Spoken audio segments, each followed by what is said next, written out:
Class 9ৰ সমূহ ছাত্ৰ ছাত্ৰীকে মোৰ ইউটিউব চেনেল চিম্পুল মেথছলৈ তোমালোকক স্বাগতম জনালোঁ। আজি তোমালোকৰ বাবে মই আনিছোঁ কেইটামান MCQ। ছয়মাইলি পৰীক্ষা তোমালোকৰ আহি আছে, গতিকে কেইটামান সাম্ভাব্য MCQ লৈ তোমালোকৰ মাজত উপস্থিত হৈছোঁ। প্ৰথম আমাৰ প্ৰশ্নটো আছে 125 হোল টু দি পাৱাৰ আছে -1/3 ইমানৰ মান কি হ'ব সুধিছে। আমাক চাৰিটা ইয়াতে অপশ্যন আছে। তেতিয়া আমি কি কৰিম, ইয়াক আমি এনেদৰে চাম। এইটো 125, ইয়াক লিখিব পাৰি 5 কিউব, আৰু এইটো আছে -1/3।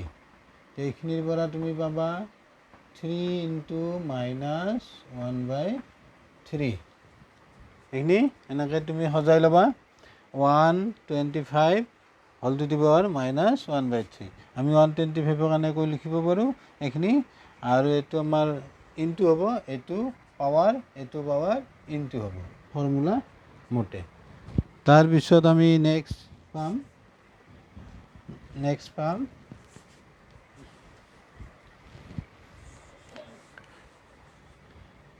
ইয়াৰ পিছত তুমি ইয়াৰ পিছত 5 ইনটু, ইয়াতে একো নাই প্লাছ, ইয়াতে মাইনাছটো আগত আহিব। এইটো 3 × 1/3। এইটো 3 কেঞ্চেল হ'ল, গতিকে এইটো 1 পাবা। গতিকে এইটো কি হ'ব, 5 - 1। এইটো 5 - 1 মানে 1/5। 1/5 ক'ত আছে? Option B. অপশ্যন বি হ'ব শুদ্ধ উত্তৰ।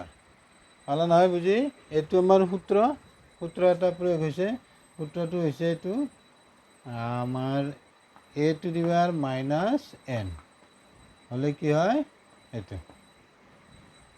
ইয়াতে তোমাৰ এনৰ ভেলুটো তুমি 1 বুলি লোৱা, তেতিয়া এইটো 1। এইটো 1 মানে কি, 1/a হ'ব, 1/a হ'ব এইটো। আৰু এইটো সূত্ৰ আমাৰ কি সূত্ৰ প্ৰয়োগ হৈছে? এইটো সূত্ৰটো হ'ল এইটো a⁻n whole to the power m হ'লে কি হয়, n × m। এইটো সূত্ৰ তোমালোকে পাইছা। a⁻n whole to the power m হ'লে কি হ'ব, a⁻n × m। এইটোত প্ৰয়োগ হৈছে। এইটো হ'ল, পালা বুজি নিশ্চয়। আৰু এইটো সূত্ৰ প্ৰয়োগ হৈছে, পালোঁ আমি।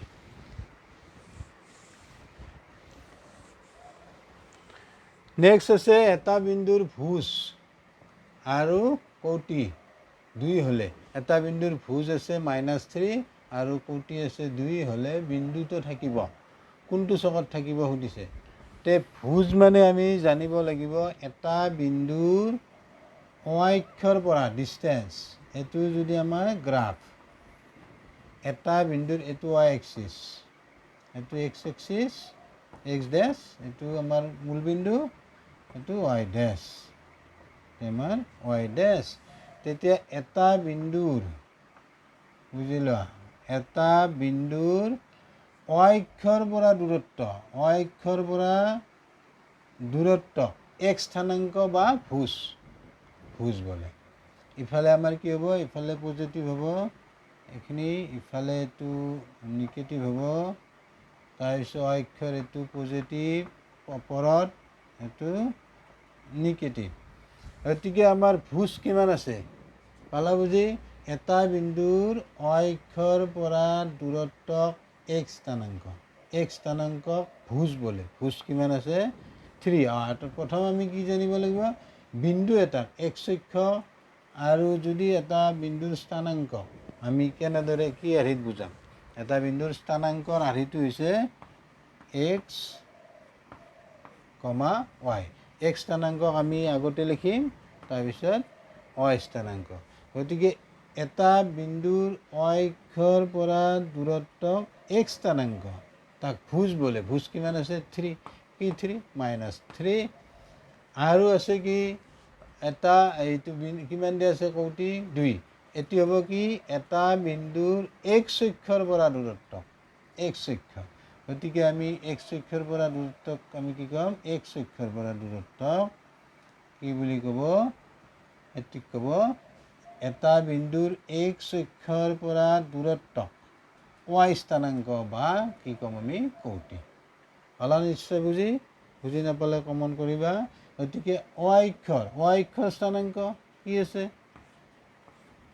এটি হ'ব বিন্দুটো গতিকে আমি স্থানাংক কেনেদৰে বুজাম ক্ৰমটো হ'লেতো x স্থানাংক আগে লিখিম y স্থানাংকটো পিছত লিখিম তাৰপিছত এইখিনি এটা আমাৰ বিন্দুটো কলৈ যাব x স্থানাংক যদি -3 ইফালে মাইনাছ ইফালে নিগেটিভ এই বিন্দুটো ইফালে আহিব y স্থানাংক প্লাছ আছে গতিকে বিন্দুটো ক'ত যাব ওপৰত ধৰি ল'লোঁ 1 2 3 এইটো -3 একেলগে আহিব আৰু ইফালে ধৰি ল'লোঁ 2 1 2 এই বিন্দুটো চিধাই ওপৰত যাব ইয়াতে আহিব এটি হ'ব -3 এইটো হ'ব -3,2 এতিয়া কোনটো চকৰ আছে এতিয়া চকৰ হিচাপ কৰা চক এটিক ক'ব ফাৰ্ষ্ট এটিক ক'ব ছেকেণ্ড এইটো থাৰ্ড আৰু এটি হ'ব ফৰ্থ এনেকৈ আহিব এনেকৈ নহয়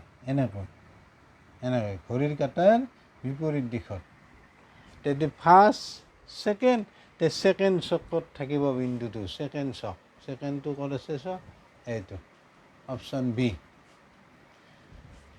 ছেকেণ্ড কোৱাড্ৰেণ্ট দ্বিতীয় চকত থাকিব বিন্দুটো এইটো হ'ব আমাৰ এনচাৰ হৈ গ'ল বুজি নাপালে কমেণ্ট কৰিবা নেক্সট আছে আমাৰ কি straight angle is equal to অৰ্থাৎ এটা সৰল কোণৰ মান 60 ডিগ্ৰী 90 ডিগ্ৰী 180 এটিতো তোমালোকে জানাই এটা সৰল কোণ মানে কি এডাল ৰেখাত ইয়াত কিমান ডিগ্ৰী থাকে এইটো 180 ইফালে 180 180 হ'লে 360 আমাক সুধিছে কি এটা সৰল কোণৰ মান হ'ব আমাক সৰল কোণ মানে এডাল ৰেখাত যিমান ডিগ্ৰী থাকে এডাল ৰেখাত যিমান ডিগ্ৰী থাকিব সেইটোক কয় সৰল কোণ গতিকে 180 ডিগ্ৰী হ'ব 180 ডিগ্ৰী হ'ব আমাৰ এনচাৰ বুজি পালানে নাই মোক জনাবা কমেণ্ট কৰি